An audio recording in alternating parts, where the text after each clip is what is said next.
যুক্তরাষ্ট্রের পারস্পরিক শুল্ক নামতে পারে 20% নিচে। ফ্রেমওয়ার্ক এগ্রিমেন্ট সই হবার আলোচনায় সুফল পেতে আশাবাদী সরকার। ব্যাংক খাতে সুনামি হয়ে গেছে, টাকা রাখলে আছে হারানোর শঙ্কা। আস্থা ফেরানোর তাগিদ এসএমই ফাউন্ডেশনের। জলবায়ু পরিবর্তনের প্রভাব পড়েছে জেলেদের জীবিকায়। ভরা মৌসুমেও মেঘনা ও তেঁতুলিয়ায় মিলছে না কাঙ্ক্ষিত পরিমাণের ইলিশ।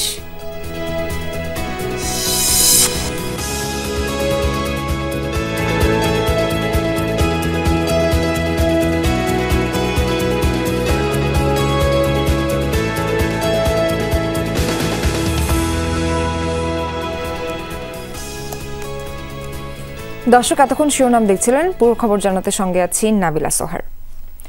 বাংলাদেশের জন্য পারস্পরিক শুল্ক এখন 20%, তবে এই হার আরও নামিয়ে আনতে চায় সরকার। ফ্রেমওয়ার্ক এগ্রিমেন্ট সই হওয়ার আলোচনায় সুফল পেতে আশাবাদী বাণিজ্য মন্ত্রণালয়। তবে বিশ্লেষকরা বলছেন বাড়তি সুবিধা পেয়ে লাভ নেই, কারণ সক্ষমতার ঘাটতি প্রকট। অন্যদিকে কোন কোন শর্তে শুল্ক ছাড় মিলছে তাও উন্মুক্ত করা দরকার। শুল্ক সুফল ঘরে তুলতে সন্দিহান পোশাক খাতের উদ্যোক্তারাও। বাংলাদেশি তৈরি পোশাকের অন্যতম বড় গন্তব্য দেশ যুক্তরাষ্ট্র। দেশটিতে রপ্তানি হয় মোট উৎপাদনের 20% গার্মেন্টস পণ্য।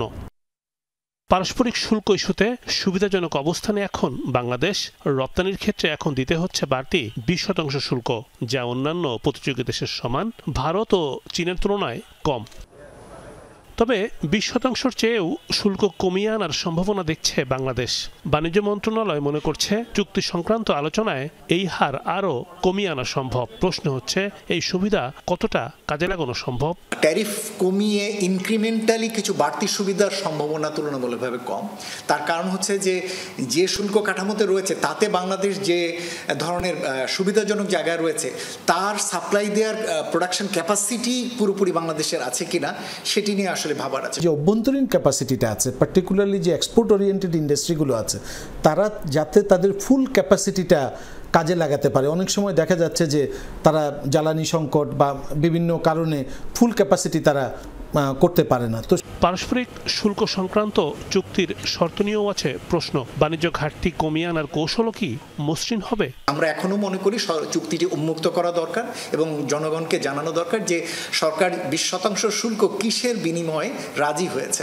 কৃষিজাত পণ্য, গম, সয়াবিন বা তুলার মতো জিনিসগুলো হয়তো জানা যাচ্ছে, এলএনজির মতো কিছু বিষয় হয়তো কিছুটা এসছে, বোয়িংয়ের কথা আমরা জানি, কিন্তু আমাদের কাছে এর অনেকগুলোই অর্থনৈতিকভাবে খুব ইকোনমিক্যালি জাস্টিফায়েবল ডিল মনে হয় নাই। যখন দুটো দেশের মধ্যে বাণিজ্য হয় তখন যাতে উইন উইন সিচুয়েশন হয়, অর্থাৎ প্রথমত নিশ্চয়ই আমরা আমাদের নিজেদের স্বার্থটা দেখব, পাশাপাশি প্রপার যাতে হোমওয়ার্ক করা হয় এবং সেটা যাতে সেই এভিডেন্স বেসড অ্যানালিসিসের মাধ্যমে যাতে ডিসিশনগুলো হয়। উদ্যোক্তারা বলছেন শুধু শুল্ক কমলেই সুফল পাওয়া যাবে এমন ধারণা ঠিক নয়, সক্ষমতাও বৃদ্ধি করা দরকার। অ্যাপারেল ইন্ডাস্ট্রির ম্যাক্সিমাম ফ্যাক্টরি তাদের ক্যাপাসিটির 60 to ম্যাক্সিমাম 70% ক্যাপাসিটিতে রান করতেছে। এখনও কিন্তু আমাদের একটা গ্যাপ কিন্তু এখনও রয়ে গেছে। তো আসলে ওই গ্যাপটা ফিল আপ হবে। এরপরে আবার প্রশ্ন আসবে, তাহলে কি আমরা কি এখন অতিরিক্ত অর্ডার আরও নিব কি না, তাহলে আমার ক্যাপাসিটি বাড়াইতে হবে। উৎপাদনের ক্ষেত্রে কিভাবে সক্ষমতা বৃদ্ধি করা যায় সেদিকে মনোযোগী হওয়া প্রয়োজন। দরকার সরকারের সুনজর। রিমুর রহমান, যমুনা নিউজ, ঢাকা। দর্শক, এবারে ডাকসু ভোট গ্রহণের খবরাখবর জানবো সহকর্মীদের কাছ থেকে। শুরুতেই যাচ্ছি আলামিন হক অহনের কাছে। অহন, ক্যাম্পাসের সবশেষ সার্বিক চিত্র, নিরাপত্তা কেমন দেখছেন, ভোট গ্রহণ কিভাবে চলছে, কেমন চলছে, সবকিছু জানতে চাই।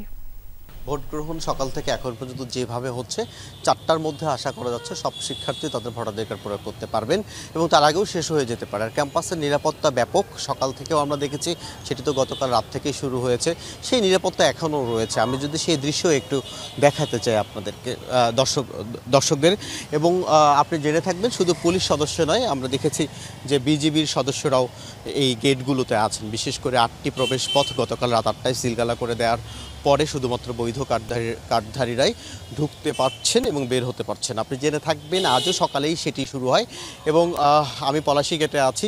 এই গেটের খুব কাছাকাছি উদয়ন স্কুল যে কেন্দ্রটি সেটি কিন্তু আছে, যে কারণেও আমরা বহিরাগতদেরকে একেবারেই কেউ যেন ঢুকতে না পারে সেটির ব্যাপারে আমাদেরকেও জানাচ্ছিলেন এখানে যারা আইন শৃঙ্খলা বাহিনীর সদস্যরা আছেন।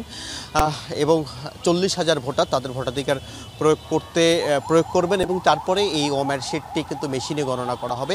প্রতিটি ভোটার 41 জনকে ভোট দিচ্ছেন এবং সবশেষ 6 বছর আগে ডাকসু নির্বাচন হয়েছিল, সেই নির্বাচনও একই পদ্ধতিতে হয়েছিল। তবে সেই নির্বাচন কিছুটা হলেও প্রশ্নবিদ্ধ ছিল বেশ কিছু পদের জন্য আমরা জানি। এবং আপনি জানেন সেই সময় বেশ কয়েকটি হলে, বিশেষ করে নারীদের একটি হলে তো কেন ব্যালট বক্স সিলগালা আগেই করে রাখা হলো, কাউকে দেখার সুযোগ দেওয়া হলো না সেটি বলা হয়। এবং শেষ মুহূর্তে সেই 2019 সালের নির্বাচনে আমরা দেখেছি কিছু ব্যালট বক্স যখন চাপের মুখে খোলেন প্রশাসন, তখন দেখা যায় সেগুলোর ভেতরে আগে থেকেই যে ব্যালট পেপার সেটি টিক চিহ্ন দিয়ে সেটি ভরিয়ে রাখা হয়েছিল। সেটি 2019 সালের ঘটনা। এবছর এখন পর্যন্ত সেটি ঘটেনি, যে কারণে সকালবেলা সাংবাদিকদের সামনে এবং উপস্থিত যারা ছিলেন সবার সামনে ব্যালট বক্সগুলো যে ফাঁকা সেটি দেখিয়ে তারপরে সিলগালা করা হয়, যে কারণে শিক্ষার্থীরা এখন পর্যন্ত স্বচ্ছভাবে ভোট হচ্ছে সেটি বলছেন। আচরণবিধি লঙ্ঘনের 2-1টি অভিযোগ পাওয়া গেছে বিচ্ছিন্নভাবে। প্রচার কিংবা বিলিপত্র যারা দাঁড়িয়ে আছেন তাদেরকে দেওয়া যাবে না, এটি নির্বাচন কমিশন জানিয়েছেন। 100 গজ দূরে সেগুলো দিতে হবে, সেটি কেউ ভাঙার চেষ্টা করছেন। এমন ঘটনা যেন আর না ঘটে। আর এখন পর্যন্ত যে অবস্থায় সেই সার্বিক পরিস্থিতি যদি বিকাল 4টা পর্যন্ত বজায় থাকে, গণনার শেষ পর্যন্ত আর আইন শৃঙ্খলা বাহিনীর সদস্যরাও আশা করছে নিশ্চয়ই এমন কিছু বিশৃঙ্খল অবস্থা তৈরি হবে না। সেই আশা সবার, সেই আশা আমারও।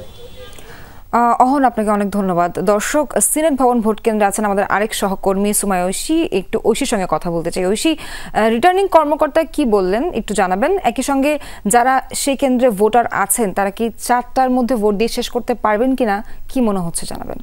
সোহার, এখন কিন্তু ভোটার সংখ্যা বেশ কিছুটা কমেছে। আপনি যদি আমার পেছনে দেখেন তাহলে ভোটারদের মূল যে লাইন সেটি কিন্তু খুব বেশি বড় নয়। এখন যাদেরকে দেখতে পাচ্ছেন তারা আসলে প্রার্থী, মূলত তারা যেই লাইনটি আছে সেই লাইনের বাইরে দাঁড়িয়ে আছেন। যারা ভোটার ঢুকছেন তাদেরকে আসলে নিজেদের ব্যালট নাম্বার এবং সেই সঙ্গে কোন পদে তারা দাঁড়িয়েছেন সেই বিষয়েতে অবগত করার চেষ্টা করছেন। যদিও এটি কতটুকু আচরণবিধির মধ্যে সেটি আসলে একটি দেখার বিষয় এবং এই বিষয় নিয়ে অনেকে অভিযোগও জানাচ্ছেন। তবে ভোটারদের যে লাইন সেটি কিন্তু সিনেট ভবনে দুপুর 2টার পর থেকে কমে আসছিল এবং সেটি কিন্তু এখন আমরা দেখতে পাচ্ছি যে বেশ মোটামুটি কম ভোটারই এখন আছেন। যদিও 4টার মধ্যে ভোট শেষ করা যাবে বলে আশা প্রকাশ করছেন যারা দায়িত্বরত আছেন এবং একই সঙ্গে 4টার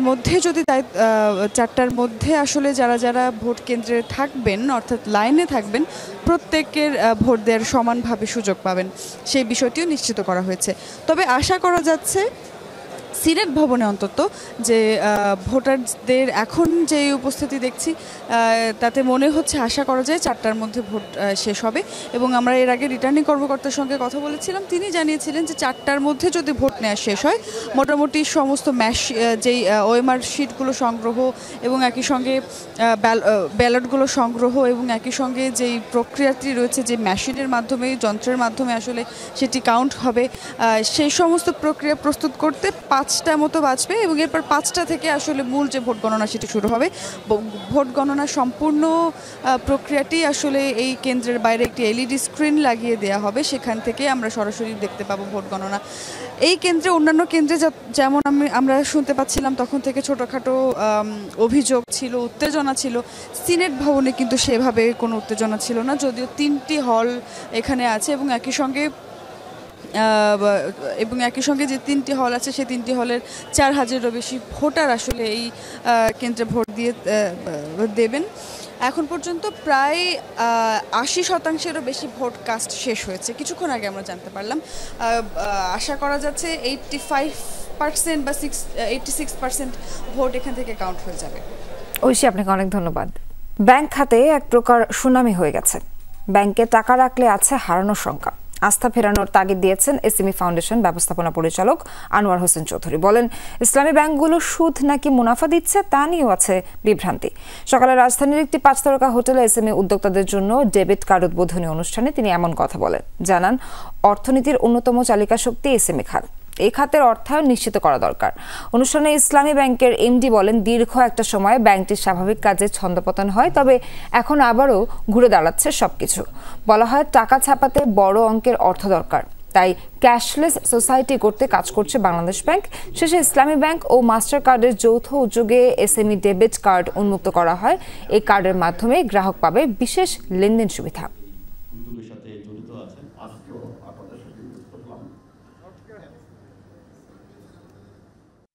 90% মুসলিম জনসংখ্যা, তারা চায় তার যে ইনভেস্টমেন্ট বা তার ট্রানজাকশন সুদমুক্তভাবে হোক। বিপরীত একটি প্রচারণা আছে যে তারা নামে শুধু ইসলামিক, কিন্তু ঘুরে ফিরে সুদই দিচ্ছেন, সুদই খাচ্ছেন, সুদের ব্যবসায়ী করছেন। এই ধরনের একটি প্রচারণা কিন্তু আছে। 2017 থেকে 2024 আমরা রিয়েল ট্র্যাকে ছিলাম না। এক্ষেত্রে কর্পোরেটে আমাদের একটা বড় একটা অংশ চলে গেছে এবং সেটার মধ্যে আমরা এখনো শিক্ষক এখনো বয়ে চলছি। জলবায়ু পরিবর্তনের প্রভাব পড়েছে জেলেদের জালে। ভরা মৌসুম হলেও ভোলার মেঘনা ও তেঁতুলিয়া নদীতে কাঙ্ক্ষিত ইলিশ পাচ্ছেন না মৎস্যজীবীরা। তাদের দাবি পাল্টে গেছে ইলিশের ভরা মৌসুম। গবেষকরাও বললেন, আবহাওয়াগত কারণে পরিবর্তন লক্ষ্য করা যাচ্ছে ইলিশের ডিম ছাড়ার সময়। নদীর বুকে নীরব সংগ্রাম, ঢেউর সাথে লড়াই করে চলছে জেলেদের মাছ শিকার। দৃশ্যটি ভোলার মেঘনা ও তেঁতুলিয়া নদীর। দেশের ইলিশের 1/3 আহরণ হয় দ্বীপ জেলা ভোলায়। একসময় জালে ঝাঁকে ঝাঁকে ইলিশ ধরা পড়লেও গত কয়েক বছর ধরে সেই চিত্র পাল্টেছে। এতে একদিকে যেমন কমেছে মৎস্যজীবীদের আয়, অন্যদিকে বাজারে ইলিশের দাম আকাশচুম্বী। গাঙ্গে খেলিতাম 7 জন মাঝি গেছি আমরা, জাক্কা 3 আলি মাছ পাইছি, 1300 টাকা বেচছি, তেল খরচ দিয়ে 50 টাকা করে আমরা পাইছি। যে ইলিশ পাই আমরা, ওই ইলিশ মাছ বেচা ধরেন কোনো সংসার চলে না। 6-7 জন বাকি তো, এই ধরেন 3 আলি জাক্কা পাইছি, 1300 টাকা নেন বেচা হয়েছি। আগস্ট মাসে নদীতে আমাদের বড় মজলিসে মাছ পাইতাম, ভালো ইলিশ মাছ ছিল ওই সময়। এখন সিজন ঘুরে গেছে, এখন অক্টোবর মাসে নদীতে আমরা মাছ পাই। আগে তো পাইতাম 10,000 20,000 টাকা মাছ পাইতাম, আগে 3-4 বছর আগে। 2 বছর 3 বছর কোনো মাছ নেই। 500 টাকা 1000 টাকা 200 টাকা 300 টাকারও পাই। জেলেদের দাবি, আগস্ট মাস নদীতে ইলিশের বিচরণের মৌসুম হলেও জলবায়ু পরিবর্তনের কারণে তা পাল্টে গেছে। তাই এখন জালে ধরা পড়ে না কাঙ্ক্ষিত ইলিশ। আগে আগস্ট মাসে ইলিশের মৌসুম ছিল, এখন অক্টোবর মাসে আইছে। 3 দিনে ইলিশ মাছ ধরছি আমরা, 1-150 মাছ পাইছি, একটা মাছের ফেটেও ডিম পাইনি। আর 2 বছর আগে আমরা ভাদ্র মাসে ডিমালা ইলিশ মাছ পাইতাম, কিন্তু এই বছর ভাদ্র মাসের 17-18 দিন জায়গা, কিন্তু এখনো ইলিশ মাছের ফেটে কোনো ডিম আমরা পাইতেছি না। গত সরকার অভিযান দিয়ে লাইছে, আগে অভিযান আরো পরে দিলে আর এই মাছে ঠিক মতন ডিম ছাড়তে পারতো। অভিযান আগে দেওয়ার কারণে মাছের ডিম ছাড়তে পারে না, এবার মাছের খুবই সংকট। ইলিশ গবেষকরাও বলছেন, আবহাওয়াগত কারণে পরিবর্তন লক্ষ্য করা যাচ্ছে ইলিশের ডিম ছাড়ার সময়, সেই সাথে বদলেছে মৌসুমও। একটা সময় আগস্ট সেপ্টেম্বরকে ইলিশের ভরা মৌসুম হিসেবে বিবেচনা করা হতো। তা বর্তমান সময়ে আবহাওয়াগত পরিবর্তন, গ্লোবাল ক্লাইমেটিক চেঞ্জ, একই সাথে মনুষ্য সৃষ্ট নানাবিধ কারণে ইলিশের এই যে প্রাপ্যতার সময় যেন মৌসুম যেন একটু শিফট করতে যাচ্ছে, এমন প্রবণতা লক্ষ্য করা যাচ্ছে। নদীতে ইলিশের আকালের বিষয়টি জানা আছে মৎস্য কর্মকর্তাদের। জেলেদের দাবির ভিত্তিতে ইলিশের নিষেধাজ্ঞার সঠিক সময় নির্ধারণে মন্ত্রণালয়ের প্রস্তাবনা পাঠানোর আশ্বাস দেন এই কর্মকর্তা। আমরা ইতিমধ্যে আলোচনা করেছি এবং আমরা সেরকম একটা প্রস্তাবনা আমরা দিতে চাচ্ছি, যেহেতু আমাদের এখানকার জেলে ভাইরা তারা প্রধান এটার আহরণকারী। পাশাপাশি গবেষকদের সাথে আমাদের মাঝে মাঝে কথা হয়, তারাও যেটা বলছেন যে গ্লোবাল ক্লাইমেট চেঞ্জের কারণে সিজন চেঞ্জ হয়েছে, মাছের মাইগ্রেশনও লেট হচ্ছে এবং মাছের ডিমটাও দেরিতে আসছে। জেলায় সরকারিভাবে নিবন্ধিত জেলে আছেন 1,71,120 জন। রাহিম সারোয়ার, যমুনা নিউজ। 3 মাসে আগে গত জুনের প্রথম সপ্তাহে মোট 964 কোটি টাকার শেয়ার কেনাবেচা হয়েছিল। এর মধ্যে সবচেয়ে কম 224 কোটি টাকার শেয়ার কেনাবেচা হয়েছিল 4 জুন। 3 মাস পর চলতি সেপ্টেম্বরের প্রথম সপ্তাহে লেনদেন প্রায় 5.5 গুণ বা 5,195 কোটি টাকার উন্নীত হয়েছে। লেনদেন বৃদ্ধির ধারাবাহিকতায় টাকার অঙ্কে চলতি সপ্তাহে একদিনের শেয়ার কেনাবেচা 1,400 কোটি টাকা ছাড়িয়েছে। সোমবার লেনদেন 1,400 কোটি টাকা ছাড়িয়েছে। আজ হয়েছে 1,177 কোটি টাকা। ব্রোকারেজ হাউসের কর্মকর্তারা বলেন, বিনিয়োগকারীরা সাম্প্রতিক সময়ের মধ্যে সবচেয়ে বেশি আশাবাদী। এখন বিনিয়োগ করলে লোকসানের আশঙ্কা কম। শেয়ার দর ও সূচকের ক্রম উন্নতি পুরনো বিনিয়োগকারীদের সঙ্গে নতুন বিনিয়োগকারীদের ও আকৃষ্ট করছে। সংশ্লিষ্টরা বলছেন, অর্থনীতির অনেক সূচকই ইতিবাচক ও স্থিতিশীল, এর মধ্যে সুদের হার বাড়ছে। শেয়ার বাজার কেন্দ্রিক নেতিবাচক খবরও কম, ফলে বিনিয়োগকারীদের বেশ আত্মবিশ্বাসী মনে হচ্ছে। সবাই কম বেশি শেয়ার কিনছেন, তাই স্বাভাবিকভাবেই লেনদেন বাড়ছে।